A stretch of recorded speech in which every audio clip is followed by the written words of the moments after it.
So this is new and exciting.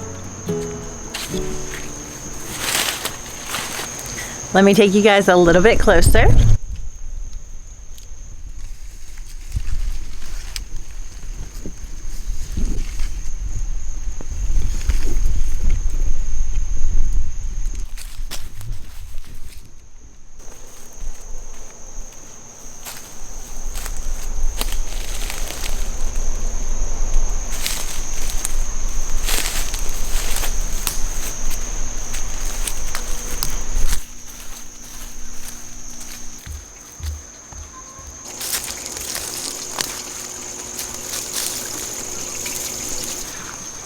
Okay guys, it's an exciting day to be sharing mushroom content with you because there are a lot of things going on, and I'm a visual learner, so I like to show you guys systems when they are actually in play, like when they are working in their natural state. Let's just start to break down all the different ways that I'm growing mushrooms and when I'm using each system, and how do I decide which system to use, and maybe even a little bit about what makes them work. And before we dive in too much, just know you can find a link below to where I purchase all of my mushroom spawn and all of the products that I use. Now again, we're trying to maximize and get the most out of any investment we put into these, and I'm going to talk about that, why we do different systems, which ones are going to be the most cost effective, how do we get the most out of those, and when do you want to use each type of growing method. I'm going to break all that down in this video, but just know for the company that I love and trust, you can find a link below with a coupon code. So I will say, full disclaimer, I am no mushroom expert at all. I'm probably going to get a lot of the terminology wrong. I don't know a lot about the science behind them. What I am is a home gardener that is extremely passionate about growing the majority of my own food. And because of that, and my 20 plus years of gardening experience, I've just gotten really good at, once I've decided there's something I want in my diet and there's something I want to grow and be independent from the grocery store from, I find a way to make it happen using different systems. And so I grow using aeroponics. You may hear some water in the background because that's what we're doing. I've also set up I have a permaculture landscaping, edible food forest. And these are things I've done for years. And I got interested in mushrooms many years ago, but never really figured out how to do it. And then when we moved here to Western North Carolina, we're in the Appalachian Mountains, I met some friends. We did some logs, and I'm going to show you guys those. And that was really how I started to dive in to mushroom growing from a home gardener standpoint. The mushrooms did nothing for a couple of years, actually, maybe a year and a half for some of them. And then they started blooming. And that is when I just really fell in love with this idea of having fresh mushrooms to harvest all the time. And so I started looking into, okay, logs are great, but they're seasonal and they're temperamental, meaning like you don't know how long they're gonna take for all of the spawn to take over that log before they start blooming. Are they gonna continue to bloom? They just weren't very consistent. And so I started looking into, just like aeroponics, how do I go from my temperamental soil gardens where I'm dependent on the seasons and really spending many months of the year lacking fresh produce to harvest? How do I turn that into something where I'm growing food year round so I always have fresh produce to harvest? And it was through the aeroponic towers that did that. So I really wanted to bridge that gap with the mushrooms the same way. Okay, I know how to grow them in logs, and that gives me some sustainability, and it gives me food security, and it gives me some fun harvests seasonally. But how do I take that and turn it into something where I can grow mushrooms year round, all the time, have mushrooms to harvest multiple times a week? And that is what I have done. I have figured out how to grow them year round and maximize that growth so there is a daily harvest.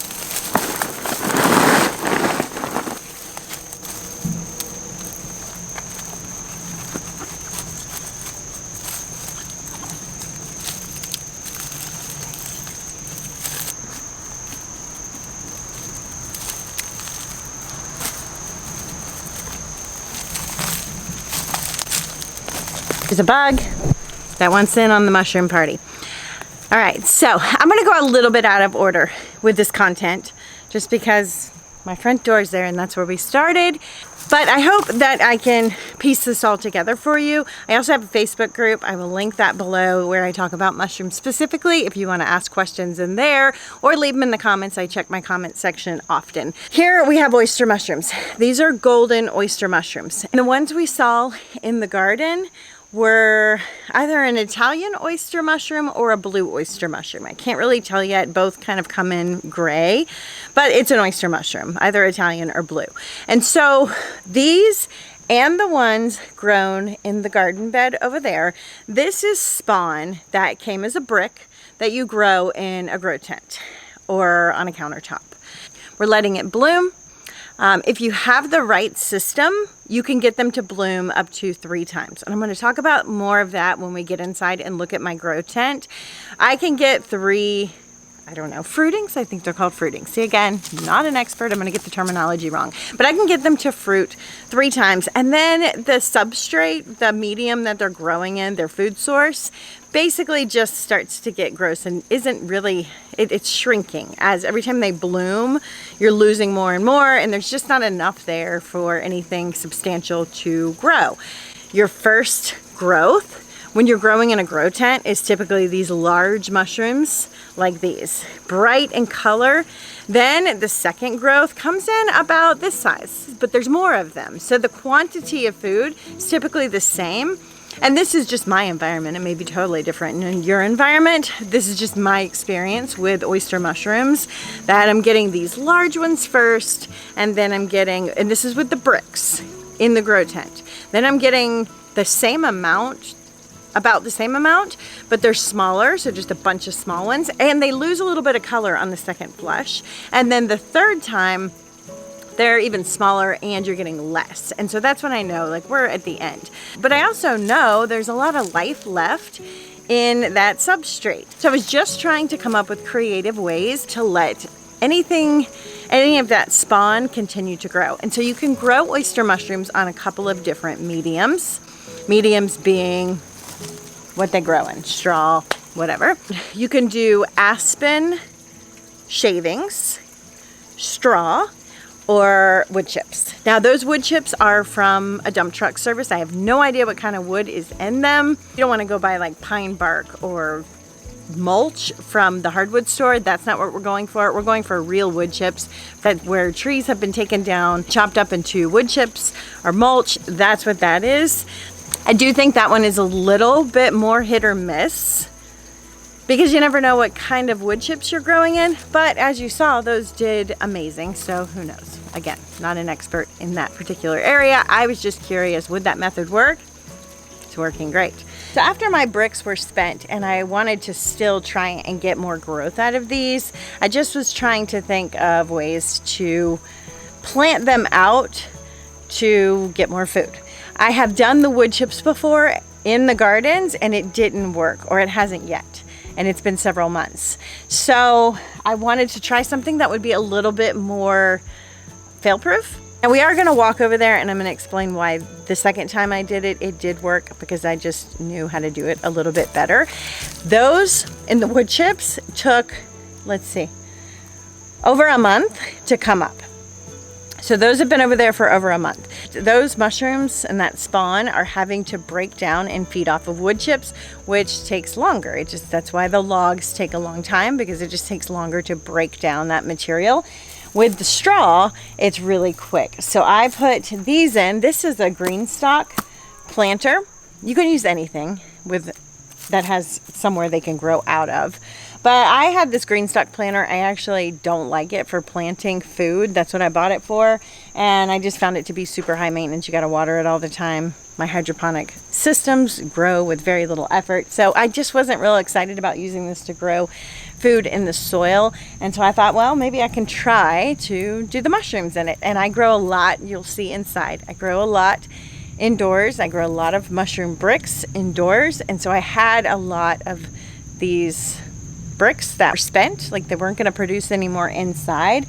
And so that's what we stacked in here. So this has 1, 2, 3, 4, 5, 6, 7. This has 7 stacks. And I read up on growing medium that allows them to produce faster. and it was straw or aspen wood shavings. Now, aspen wood shavings, they say you don't have to sterilize them. You can just layer them, and I'll talk about how to do that in a minute. With the straw, it's recommended to sterilize it with boiling water. I did not do that. I guess it's because straw can have other mushroom spawn in it. I don't really know. I don't have time for that. I just did it this way. It's worked great.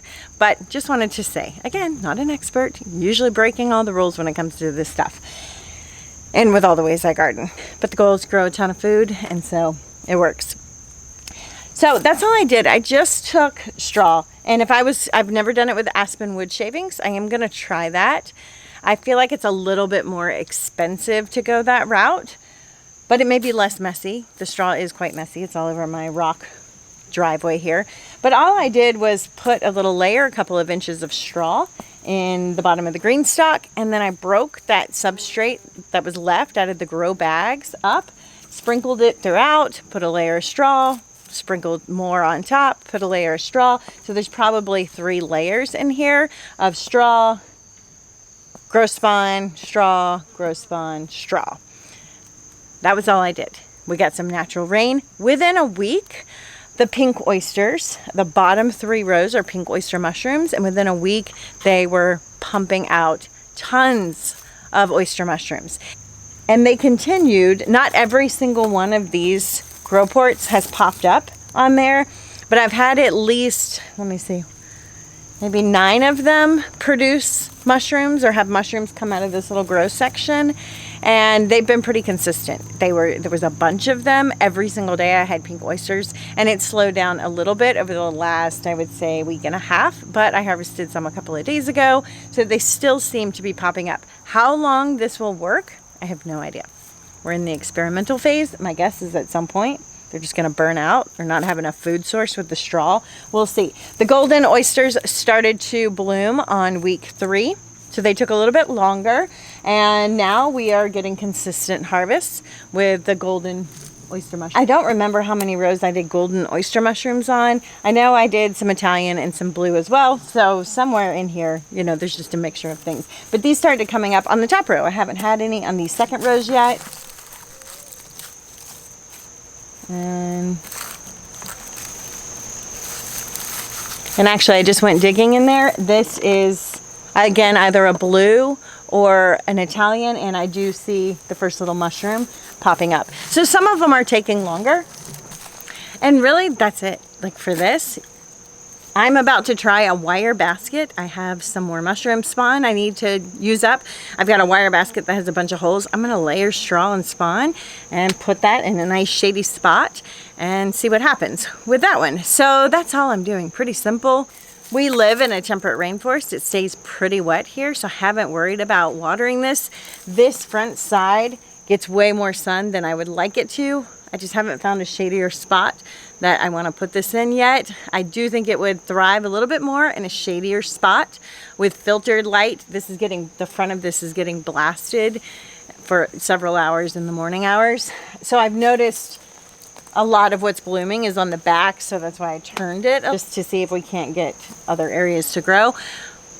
But aside from that, like, I haven't moved it because it is doing great here and I don't have another spot. But I do think they do best in like filtered sun, not bright sun, just because that's what the backside is.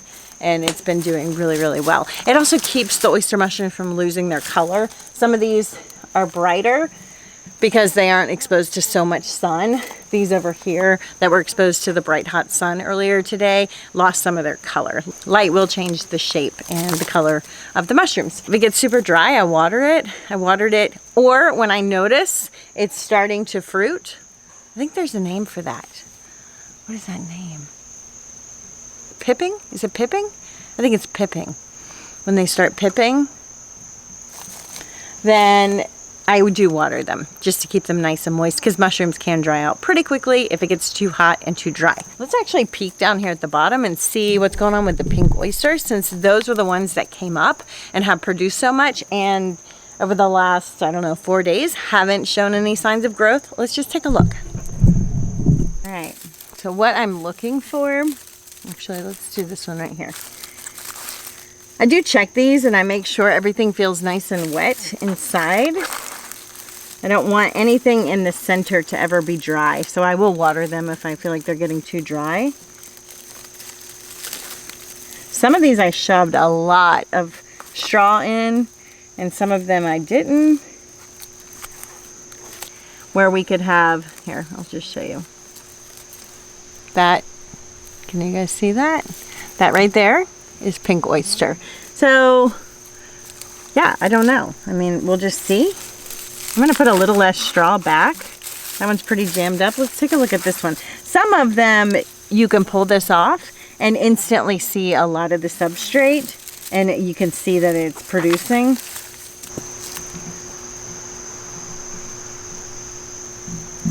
So I don't know. This is either blue oyster or Italian oyster, or we have something contaminated.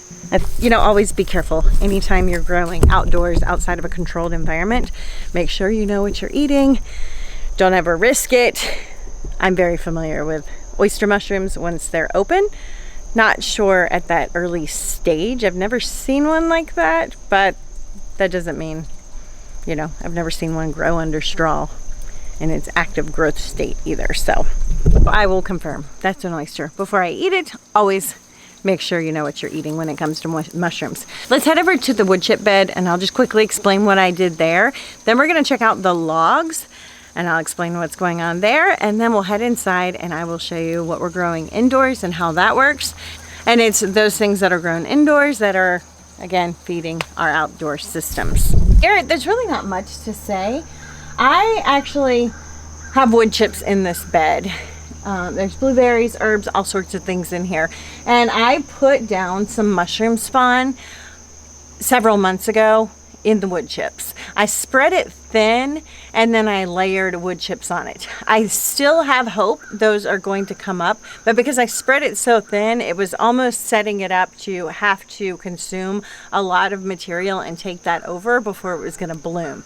That is when you can risk other mushrooms contaminating the space, and maybe that's not going to work. So this time, all I did was took a bucket of wood chips, literally just one bucket full. I plopped it right here. I dug a hole in the middle. I put the spawn in. I kind of crumbled it and broke it up, covered it back up with wood chips, and here we are. That seems to be the method to use if you want them to come up more quickly. I don't know if the others will ever come up, so this is what I'll be doing moving forward. It's a great way to mulch your beds. It's a great way to recycle your mushroom spawn. And so next time there's a space back there, I'm just gonna take a bucket, dump it, put a little hole, put my spawn in, cover it up, and let it do its thing.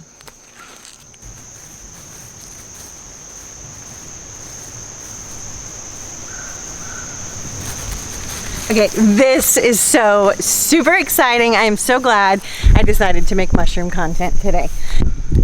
Okay, so first off, let me tell you where we are. We're on my driveway. So when we come home or when we're leaving, I keep my mushroom logs right over here on the side. Again, that goes back to permaculture principles where I can see them. They're close to my eyes. So they may not be close to my front door like some of my other food, but I can see them. And that's how I spot most of our mushrooms. I will be going out and it will have rained and I will think, oh, it rained. I should probably check the mushroom logs. Look over, find giant shiitakes, amazing. I didn't think to check this one spot. So I'm so glad we're making this content and I didn't miss what amazing harvest we have over here. So let's take a closer look.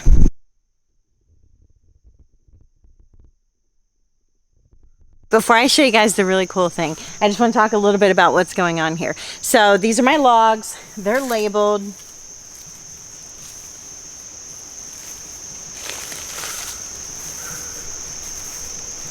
There is nothing blooming yet. These are white oak and some maple. Some of them are maple. And I'll make a video in next season. There's a certain time of year you need to do this. It is in the winter, close to when spring is coming. We want to do right before they start to bud their first leaves. That's when we want to cut down our tree and do this. And the reason is they have the most starch and the most sugars in them at that point, which just makes for better logs to grow. grow. You also want to set them up within, you know, a couple of weeks so that they don't get contaminated with other spawn. There's a special drill bit. You drill the hole, you put the spawn in, you cover it with wax to seal it up, and then you're just going to keep it in a cool, shady place and let them bloom. And so that's what these are. The smaller the log, the faster it's going to produce. Small ones here, because I wanted these to produce pretty quickly. But then I also have some really large logs, and large logs can go for several years and produce for several years before they completely fall apart. I have some that are 5 years old, and I'm going to turn the camera around and show you guys. They have actually just fallen apart at this point, most of them. They've given us a ton of food, but they are done. The mushrooms did what they were supposed to do, and the logs are just disintegrating. So I'm growing out here lion's mane, shiitake, and oyster mushrooms. And again, on white oak or maple is what we chose to grow on. Sorry, the sun's decided to be really bright right here. But this log, this is huge. This is way different than the one I just showed you. This is 3 feet tall, very thick in diameter. This one's gonna last a long time. That small one's gonna burn out pretty quick. This is more long-term food security is how I view these. Those are fast food or putting food on the table, I would say before a year. Those should bloom. My guess is they'll start to bloom at about month 7. This one could take 2 years. It's hefty and it's big. So, to get in the shade a little bit. So when it comes to how often to start those, that is something I like to do pretty much every year or every other year to make sure we always have logs that are at different stages. Some are burning out. Some are going to produce in the next, I would say, 2 months as we start to cool. Shiitake's like cooler weather, and we'll start to get our rainy season here in the fall, and I will definitely have shiitakes popping up on a lot of these logs, and then hopefully some of the new ones will bloom. So we're interval planting those. I talk a lot about interval planting on this channel for the purpose of food sustainability, because it's through continuing to do the work that we continue to get the harvest. But we also want to use systems that are sustainable and that give us the most bang out of our investment. So just to kind of recap, because someone asked me this question the other day, a friend on Instagram, I view logs like, what system do you use and when? For me, logs are great.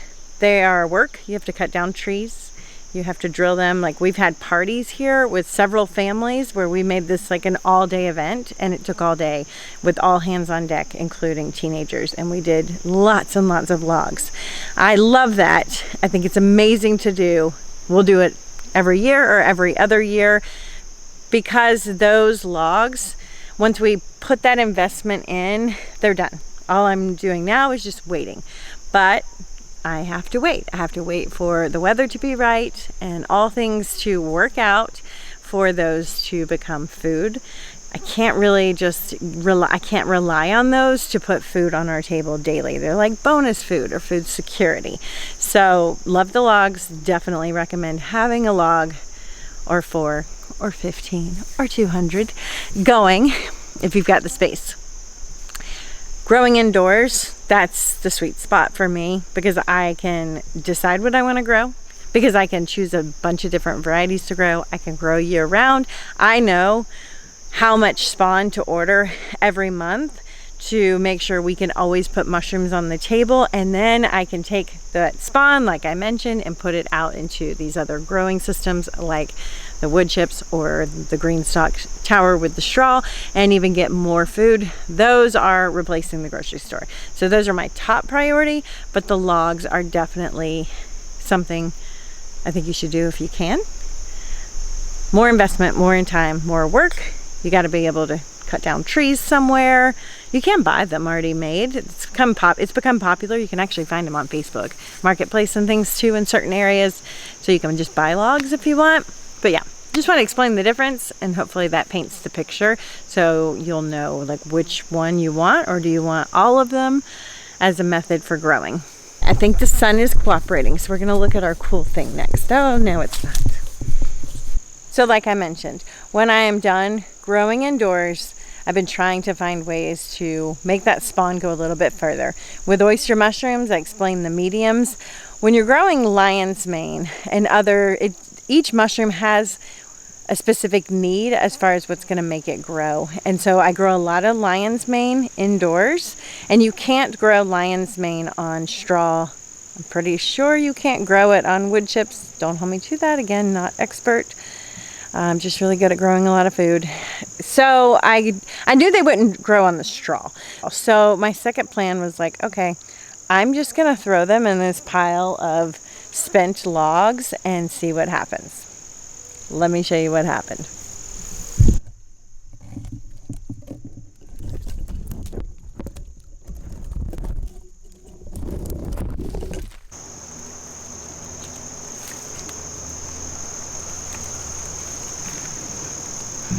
They reproduced. So these were not producing at all in my grow tent anymore. They were just crumbled mess of nothingness. Like there just was nothing coming out of the bags. So I just tossed it here into the woods.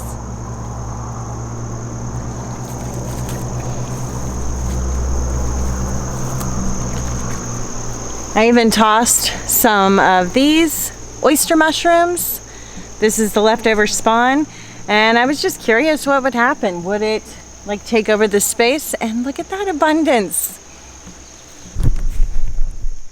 All right, the lighting was just too bad over there. So I'm actually going to take this piece and I'm going to work it into some more wood chips in the garden, because this is just like blooming off of the spawn that's left. So we can get a lot more out of that. These are the lion's mane. These are incredible. They're in such great condition. And so I didn't give these a different substrate to grow in like I'm doing the others. I gave them straw to get them to produce. This, I just literally took the chunk and threw it into a pile of wood scraps where there were old mushroom logs. And I think just the moisture and the right environment allowed whatever spawn was left to produce. So taking it out of that plastic bag, sometimes I think those plastic bags like limit what you can grow on some of the sides because it's covered. So it just released that space. So it's growing off of the medium that it came in. But yeah, I'll be doing that again because that's like a whole nother source of food right here.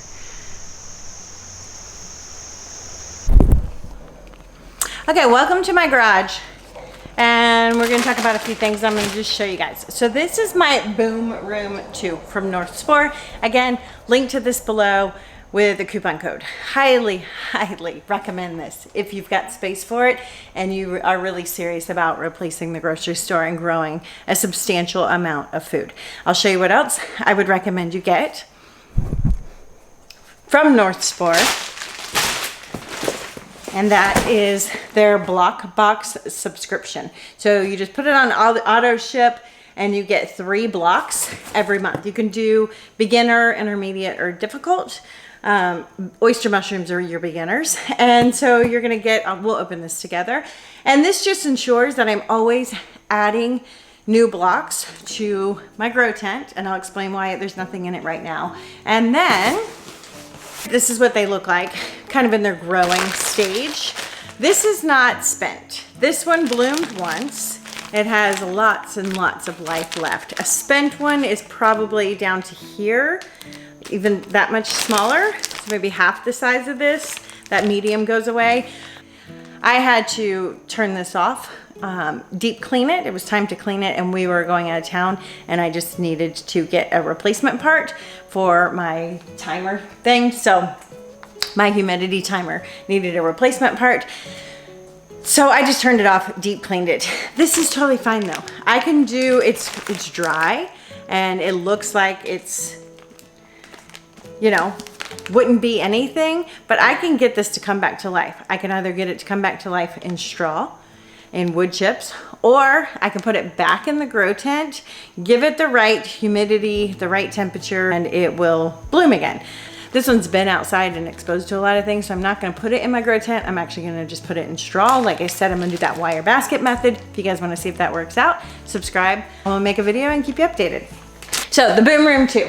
This has 1, 2, 3, 4 shelves. I've grown up to 12 blocks at a time in here without any issues. It is set up with your automatic mister here. This is adding mist to keep our humidity at the temperature it needs to be. We have a fan down here that actually is pulling CO2 out of this tent. I'll explain more about that in a minute, and blowing it out. You can vent this outside if you have one of these in your home. I don't worry about it because we're in the garage. The fan, you can put it on low to high. I'll talk about that in a minute as well. And then my mister here, I don't know, what do you call that thing? Again, told you I'm not super technical. I don't know the names, I just know how to grow a lot of food. So this misting thing, I would say like humidifier. Yeah, humidifier. Inside there's a gauge, and then this, it's plugged into this timer. I can tell it the lowest amount of humidity I'm willing to accept and the highest, and it just clicks it on and off to keep it in that range that I want. Northsport does a great job of sending you a booklet that tells you everything you need to know, so you know how to set your gauge on how much humidity and the temperatures you want to grow in. So if you know, based on how cold you keep your house, that's where you can kind of play with what kind of mushrooms you want to grow in different times of year. Oyster mushrooms like that warm weather, where the shiitakes like cooler weather. So that's it. It's pretty simple. It's just a plastic tent here. So mushrooms are cool. They're kind of like humans. They absorb vitamin D the way we do, through sunlight, external sunlight, and they are one of the only vitamin D sources in the only sources in plant foods. There's a stick on you guys. So when we're growing them indoors, they're not gonna have that high vitamin D content that we may like, because we're growing indoors under artificial light.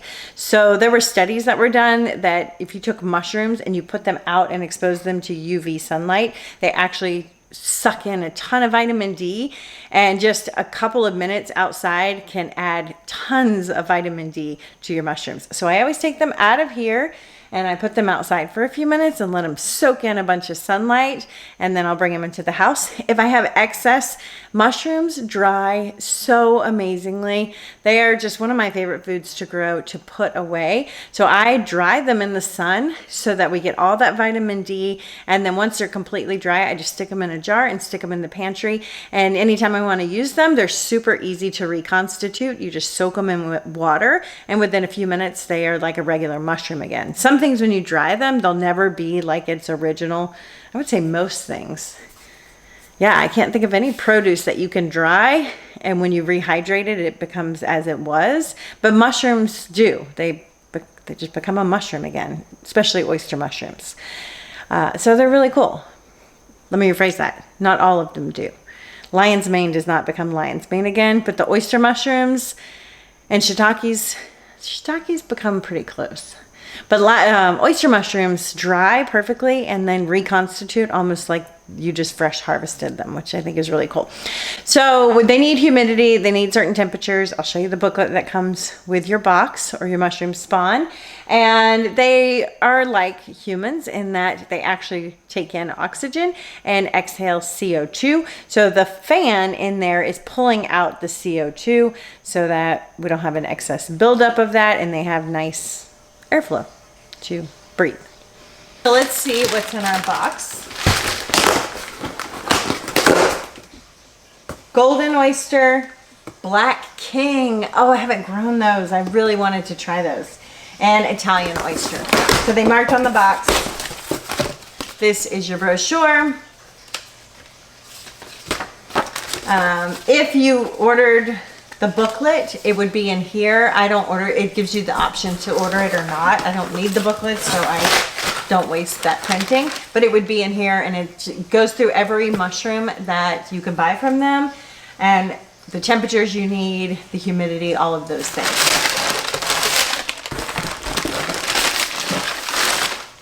So Italian oyster, this is what it looks like. And so you can see the difference. Maybe. in this one. So this one fruited one time and we lost quite a bit of the substrate. This one's full. That's why it continues to go down and we need to move them to a different space. So all you're gonna do with these, it'll tell you on the instructions, you cut the top and you stick them in there and they grow. Then they grow again. I will peel back the plastic as I start to see things wanting to bloom on the sides. I will go in and peel back the plastic so that the mushrooms have room to grow in different areas. You can cut X's in the front. The instructions say to do it here, or they tell you can do it in the front. I think, again, I'm not an expert, the idea is you want to have a lot of humidity in these, and so if you cut here and you cut here and you cut here, they can dry out. That it would be especially true in a situation if you're not using the grow tent, but because I'm using the grow tent, these stay really, really moist, and I have cut all kinds of holes and peeled the plastic back and not had any issues with that. But I think it's because of my grow station. I have the equipment that allows that to be possible. So North Spore also has a tabletop version. So if you want to grow in your house and you just wanted to do one block, they have like a little dome. I've never tried it before. It looks like a great option because obviously this is big. And I did have someone say they lived in a really small house and asked me my thoughts on putting this in their house. They were concerned about moisture. It puts off water. It is dripping inside. And if you look at the bottom, we have a tray. We have a tray down there and it will get water in it. So water will leak out of this, is just plastic. It'll kind of drip out and I'll get water in that tray, and I keep a little shop vac out here and I'll just dry it up, or I'll shop vac the bottom of my boom room too if I notice water build up, because we're creating like a greenhouse. We're filling it with this moisture and then the moisture is dripping down. So yes, there is moisture. I personally, in a small house, I don't know if I would love it because of the amount of water that it puts off, and that was what I told this friend that had asked me. I wasn't sure I would want, if they're concerned about water, it puts off water. So I guess that's where you have to be like comfortable with that. Our house is small. I would not put this in my living room. I follow a vegan recipe creator on Instagram. His channel's amazing. He does so many things amazing with mushrooms. I'll link it below. It's Turnip Vegan. And he has one in his living room and doesn't have a problem with it. So I think it's just preference. Like, is it gonna ruin anything? No. Are you gonna have a big tent full of dampness in your living room? Yes. So if I couldn't grow in this garage, I actually would put this in our pantry and would be totally fine with it in the pantry. And I would just watch, you know, do we need to put a dehumidifier near it? I don't know. I grow with towers and aeroponics, and those are water, and I've never noticed. I grow 8 of them in this garage, and that's been a question too. Like, is that too much water? Are they putting off a lot of water in the air? I've never noticed it, so there's that. And as you grow food in it, it's really not that pretty. Like, some of the food is beautiful, but then you've got bags that are half spent and other bags that are kind of growing, and you know, you're looking at this. This is beautiful because this feeds us. But I wouldn't want it in my living room personally, and except for one of those tabletop ones. I would do one of those in my kitchen all day long. Or if I couldn't grow in a garage, food is that important to me, I would absolutely find somewhere to put it in my house. Like I said, we have a closed-in pantry. I'd probably put it in there. But I have a garage. I think a garage is a great place to grow them. Now, if you're growing them in the garage, you're going to have to be mindful in the summer. If it gets super, super hot in that garage, it can be too hot for them to produce. So you're going to be at the mercy of like your temperatures there. This garage doesn't get over 90, so I haven't had any problems in here. I can also temperature control this garage. And then in the winter, this garage stays at about 65. I grow food in here year round, and I do run a little bit of heat. So in the winter, I'm not gonna have a lot of luck, I don't think, with oyster mushrooms, because that's a little bit cool for them. I'm gonna try it, we'll see. But I should be able to grow a lot more lion's mane and a lot of other varieties that they have that do like those colder temperatures. So just kind of know your environment and base what you're growing to match that environment. So definitely just pay attention to what you want to grow and make sure it aligns with the temperatures of the space you're going to grow in. Lion's mane. I'm about to do a big series on lion's mane, so I think there's a bunch of them. Yeah. Oh, wait. There's blue oyster in here. Oh, these are wine caps. Wine caps are the ones that are supposed to grow really well in wood chips. So I'm going to be doing a series on those. Lion's mane, bunch of stuff in here. So definitely subscribe if you want to learn more about mushrooms and watch all of these things grow. We're going to be doing a lot of projects in the future and just continuing to push the limits. That's what I do a lot. I find creative ways to grow food using simple, sustainable systems year-round to replace the grocery store, things that actually work to feed us consistently. This is one of them. This has been a game changer because I can grow a ton of produce and I can grow it year-round. But without something like mushrooms, and I eat a plant-based diet, some of my family members don't, but this still eliminates a lot of meat consumption for them. So it saves us a ton of money because I can add in mushrooms with anything that I make for them. It provides a substantial amount of a complete amino acid food to put in our diet. So I can grow a ton of vegetables, I can grow a ton of fruits, herbs, lettuce, like huge amounts of that on my towers and in my permaculture landscaping. But this really closes that food gap for me as a person who eats a plant-based diet, mostly grown from my own home. So thanks for watching. I hope this gives you guys amazing ideas to try growing in your own environment. These are living things. Every environment's different, but if you have questions or you come across any issues, make sure to join my Facebook group. I'll put a link below in the description. You can ask me there or shoot me a comment on here, and I'm glad to help. I'm passionate about growing food and helping others to do the same. Thanks for watching. I'll see you on the next video.